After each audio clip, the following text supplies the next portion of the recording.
estos mecanismos financieros innovadores a los cuales usted se va refiriendo con especial énfasis, porque era la agenda, aparentemente, a la que aterriza esta comisión que acaba de describir nominalmente el congresista Mulder, ¿se refería a los CRPAOs? ¿Ustedes ahí empiezan a gestionar lo que son los CRPAOs como mecanismo financiero innovador? No tienen, señora Presidenta, no tienen nada que ver con los CRPAOs. Acá lo que estamos hablando de la contabilidad fiscal del país, ¿no? Entonces, estamos hablando de los ingresos, gastos y finalmente terminan en un déficit fiscal. Lo que se quería en ese momento, digamos, lo cual el Ministerio de Economía no compartía, es si tú haces una obra de APP, que ese endeudamiento no se registre en el año 1, sino que se vaya registrando a lo largo del tiempo. Con eso tenías mayor flexibilidad de poder hacer más obra pública sin que te impacte el déficit fiscal. Acordémonos que en esos momentos, igual que ahora, en esos momentos el Perú no tenía grado de inversión. El Perú dependía de los financiamientos que podías obtener en el Banco Interamericano de Desarrollo, en la CAF, en el Banco Mundial y de los bonos. Y para eso era súper importante el déficit fiscal. Entonces un Ministerio de Economía siempre iba a ser su primera prioridad es tener un déficit fiscal controlado y eso implicaba tener menos recursos para obra pública. Esto parece no solo era un tema del Perú, sino de varios países. Esta flexibilización, entonces, ya salimos de los mecanismos financieros innovadores. Entonces ya, no se trata de mecanismos financieros innovadores, sino de una nueva forma de presentar la forma en la cual se endeudaba el país. Y de alguna forma, permítame por favor, como ya se ha discutido en esta misma comisión, y fue el congresista García Belaúnde, que ahora se ha excusado porque está en Ayacucho en una comisión importante, él lo describió como maquillar la deuda. Y maquillan y entonces tenemos un endeudamiento ficticio porque lo van presentando progresivamente en el tiempo, lo que es una deuda actual. ¿Es así? Se buscaba que el Perú pudiera, usando los términos de un miembro de esta comisión, maquillar su deuda a fin de que el Perú pudiese, entre comillas, invertir mayor presupuesto en inversiones brasileñas o en inversiones de empresas brasileñas que se iban a dar en el país. El Ministerio de Economía siempre se opuso a cualquier cambio de esta naturaleza. Sin embargo, como bien dice el congresista Mulder, a través de acuerdos, Cancillería y acuerdos, etcétera, se pedía revisen. Lo que se quería, no sé si maquillar, eso me parece un poco coloquial, pero lo que se quería es buscar otro mecanismo de contabilidad del déficit que le dieran un poco más de espacio para hacer más obra pública. La verdad, tenemos que acordarnos en esos años, había pocos recursos para obra pública, no era una cosa anormal pensar cómo podemos tener mayores recursos y la contabilidad fiscal era un tema que limitaba.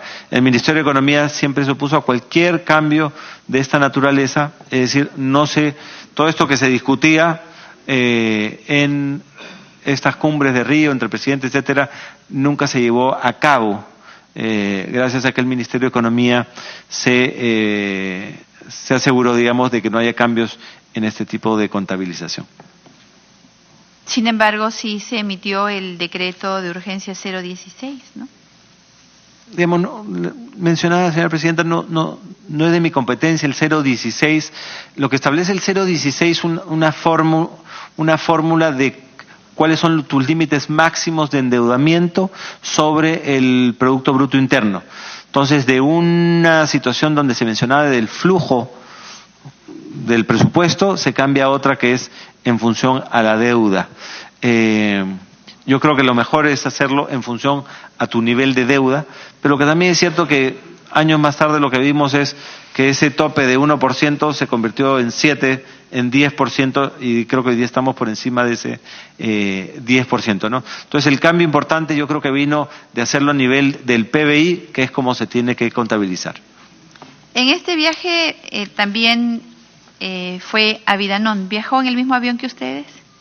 De lo que yo me acuerdo, ese viaje, y además como lo he corroborado por la resolución suprema, entiendo que los congresistas y el que suscribe y los otros funcionarios públicos, todos viajamos en el avión presidencial, así que estimo que toda la delegación debe haber viajado ahí, al menos los que están en la resolución suprema. ¿Recuerdas si el señor Joseph Maiman viajó en esa misma delegación?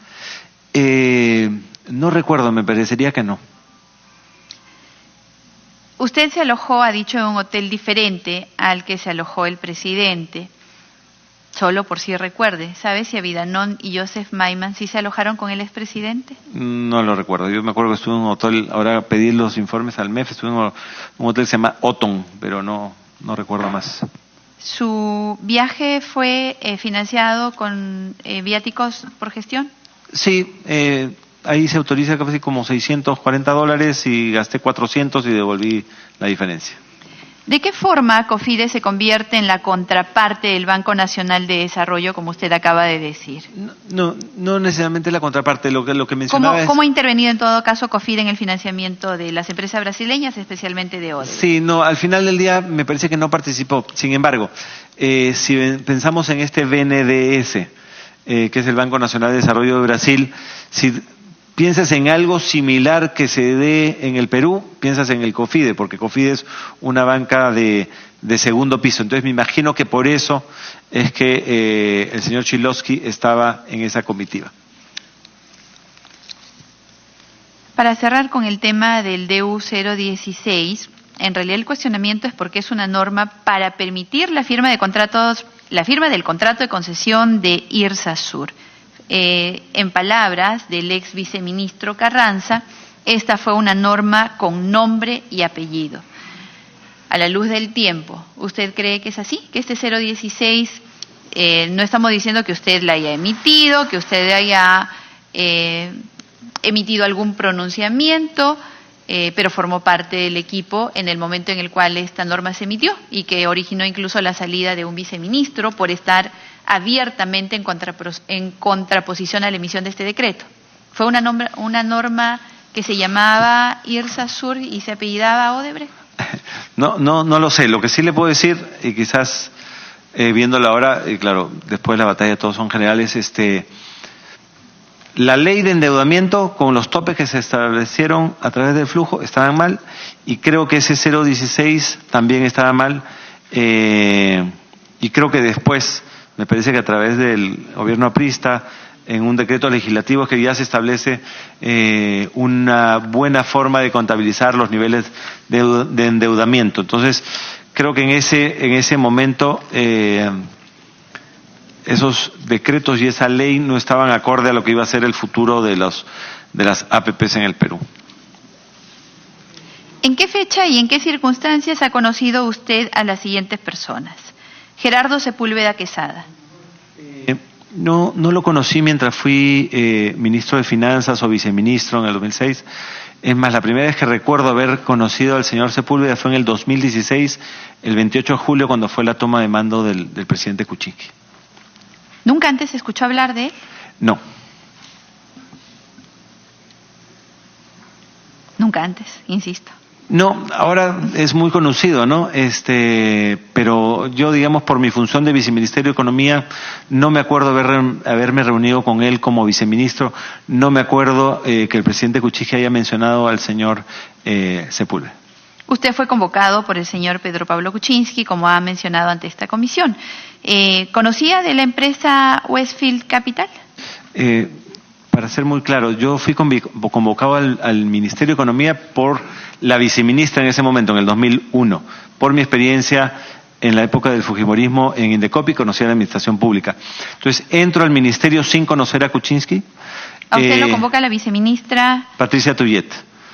Yo entro asesor de ella, y en esa función de asesor del viceministerio es que conozco al actual expresidente Kuczynski, y cuando la viceministra renuncia, él me promueve a ser viceministro. Nos conocíamos ahí pocos meses. ¿Y conoció a Westfield Capital? No, la verdad que conocí del nombre Westfield Capital mucho después, es decir, hace muy poco cuando justamente se discute públicamente, me parece hace un año, estos temas. ¿A la señora Denise Hernández? No me es familiar esa persona. ¿Al señor Gianfranco Piero Darío Ferrari de las Casas?